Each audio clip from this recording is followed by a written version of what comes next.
The following program does not offer personal medical advice. Please consult your doctor before using any treatment or product we cover.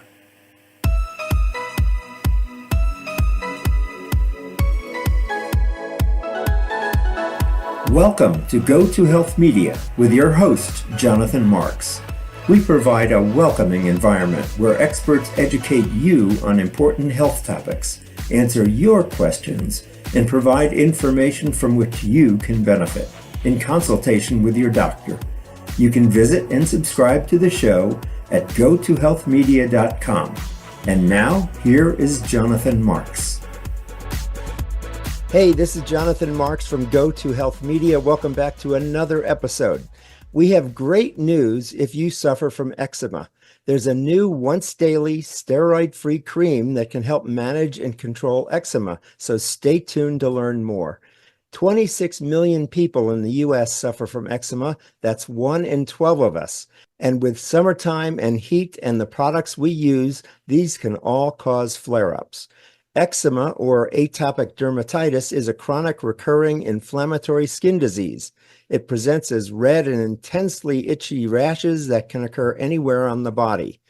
With us today to discuss eczema and how to best treat it, especially during these hot summer months, is Adam Friedman MD, FAAD. He's a board-certified dermatologist. Dr. Adam Friedman is professor and chair of dermatology at the George Washington University School of Medicine and Health Sciences. He's also the director of translational research and the director of the supportive oncodermatology program in the Department of Dermatology. Welcome to the program, Dr. Friedman. How are you today? I'm great. Thanks so much for having me here.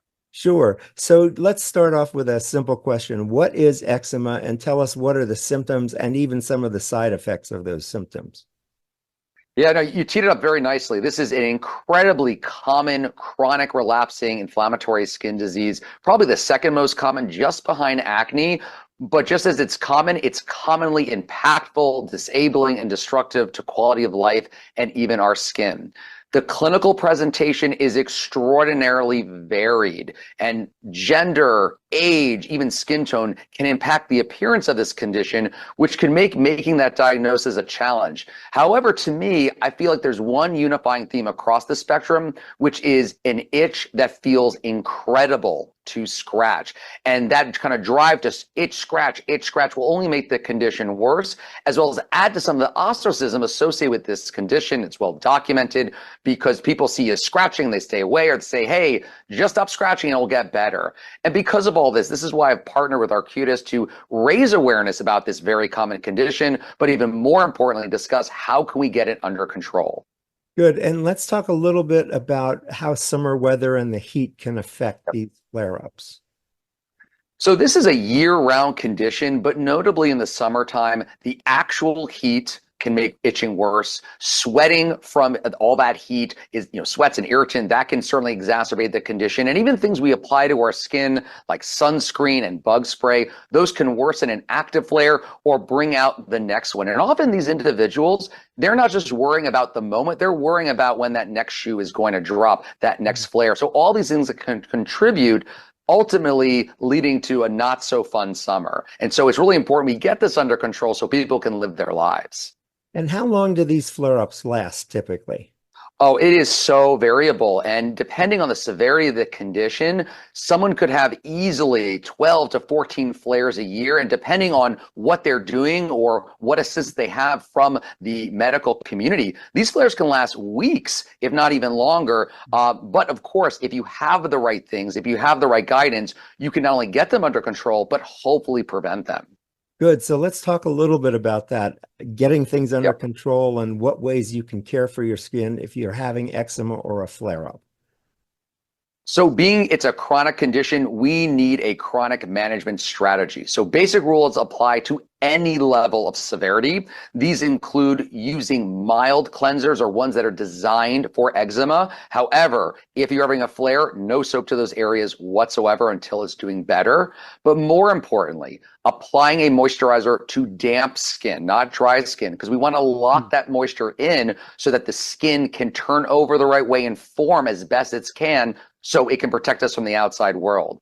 Now, that said, this doesn't always cut it for many individuals with eczema, and that's where FDA-approved therapies, whether they be topical or advanced systemics, meaning they work from the inside out, that's where they can really step in and address the underpinnings of disease. So I've seen a lot of commercials on TV for various kinds of medicine for eczema. So there's a new one on the market. How can it affect eczema patients in a positive way?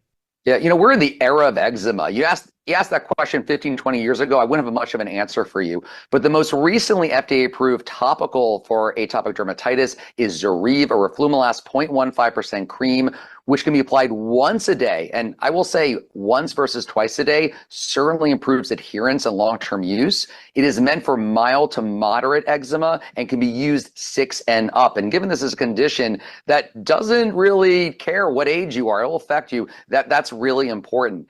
Having an FDA-approved medication means it's been studied in individuals with this condition and at this severity level. Over 1,000 individuals in the phase 3 program.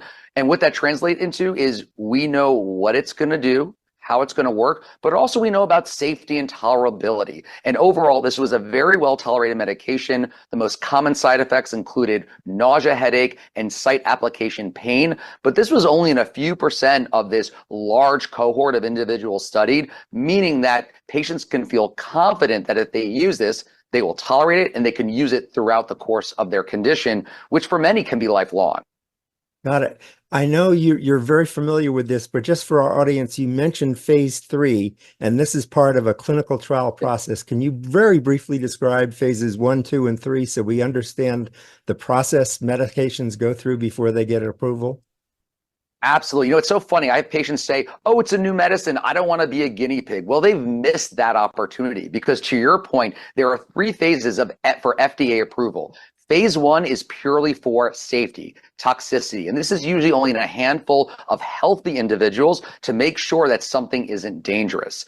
Phase 2 is more to identify what is the best dose of medication for a particular disease state. And so this is a larger study, but really what we need is the phase 3, which takes the dose that seemed to work the best in the smaller study and apply this in a larger number of individuals so that when we say X% of patients, for example, will achieve this result, that we feel confident that anyone we treat will potentially get to that level. So a phase 3 is so important because we want to include a wide array of individuals suffering with a condition so we know what to expect in the real world. And that's what we did here with Zoryve roflumilast cream.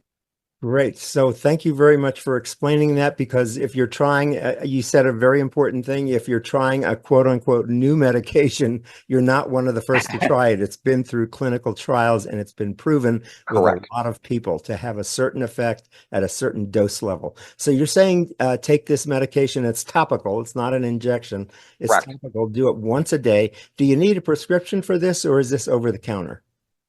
This is a prescription medication, absolutely. Okay. And where can we go to learn more? So obviously coming to someone like me, a board certified dermatologist, but even easier would be to go to Zoryve, Zoryve.com for more information about the medication as well as atopic dermatitis. Great. And spell that for me once again, doctor. Zoryve. Great. Zoryve, Zoryve. It's a new medication that's just come on the market. It's a topical once a day that can really help you with up to moderate. If you have severe eczema, what are the recommendations for that? Yep. So depending on severity, and fortunately we have a whole host of options. We do have systemic medications that, and you mentioned before, injectables, for example. We even have some oral medications that are indicated for more severe disease. But I do want to call out one important thing. In the clinical trial, 75% of those studied were moderate. And if we look at the guidelines, even moderate individuals are eligible for systemic therapy. So the fact that we can improve the eczema in someone who's moderate really says a lot about the efficacy of a medication. Wonderful. That's great. Good. So we're talking with Dr. Adam Friedman. He's a professor and chair of dermatology at the George Washington University School of Medicine and Health Sciences. And he's been talking with us today about a new steroid-free, and that's important, steroid-free cream that can help you with your eczema symptoms. Thanks so much for being with us today, doctor. We appreciate the information.